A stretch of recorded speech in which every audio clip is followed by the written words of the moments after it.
महादेव, घर घर महादेव। आज मैं सावन की कथा सुना रही हूँ।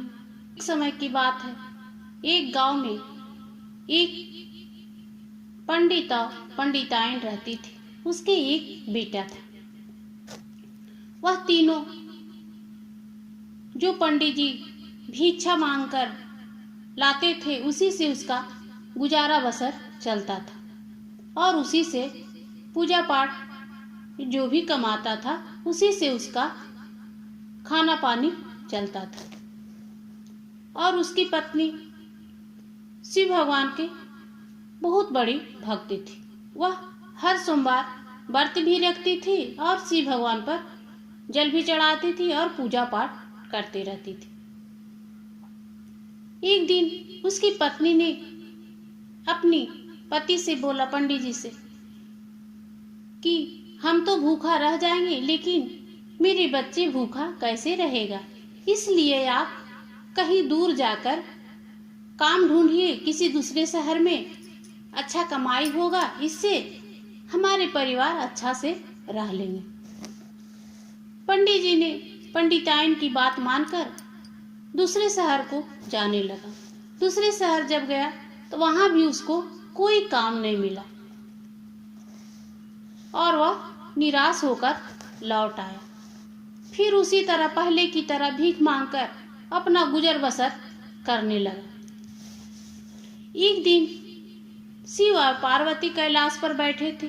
वह ब्राह्मण पंडित और पंडिताइन की लीला देख रहे थे। तब भ्रमण के लिए, घूमने के लिए शंकर भगवान और पार्वती निकले।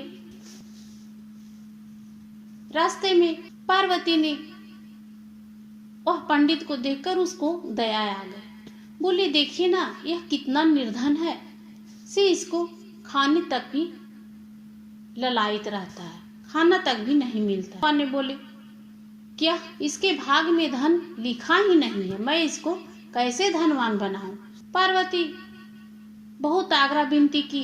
उसके बाद ने भोले बुआ बोले कि अच्छे, देखता हूँ इसको धन देके, देखो ये कैसे निर्धन है, सो तुम अपनी आंखों से देखना। शिव भगवान ने एक सोने का ईंट उसके रास्ते में रख दिया, जिस रास्ते से पंडित जी भीख मांगने जा रहे थे। तब पंडित जी ने अपने मन में सोचा कि कुछ दूरी में आंख बंद कर चलकर देखता हूँ।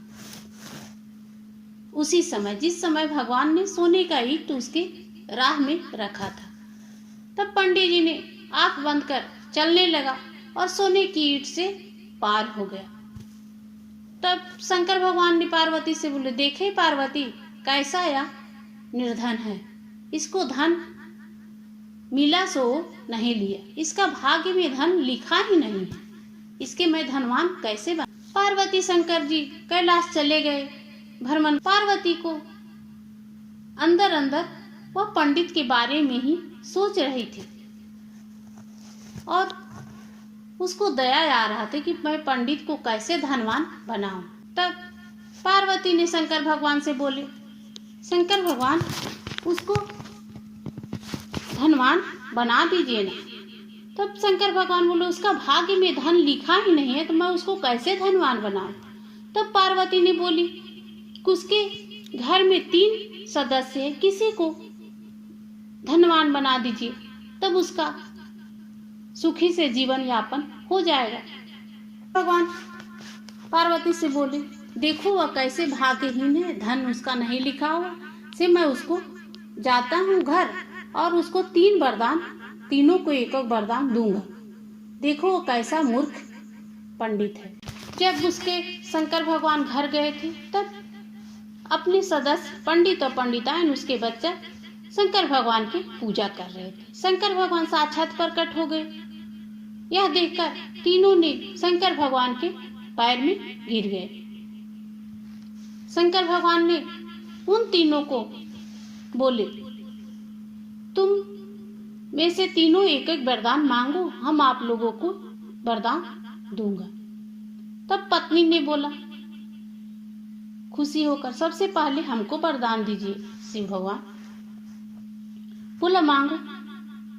देखो मूर्ख, कैसे जिसको धन्य लिखा नहीं होता उसको धन्य नहीं मिलता है। तब उसकी पत्नी ने वरदान मांगे कि हमको इतना खूबसूरत बना दो कि मरते दम तक मैं खूबसूरत ही रहूं। तब शंकर भगवान ने कहा तथास्तु। शंकर भगवान उसको तथास्तु बोल दी और वह पंडिताइन खूबसूरत बन गई। उधर एक राजा का लड़का घूमते घूमते आ रहा था। जब वह सुंदर पंडिताइन को देखी तो उसका मन मुग्ध हो गया।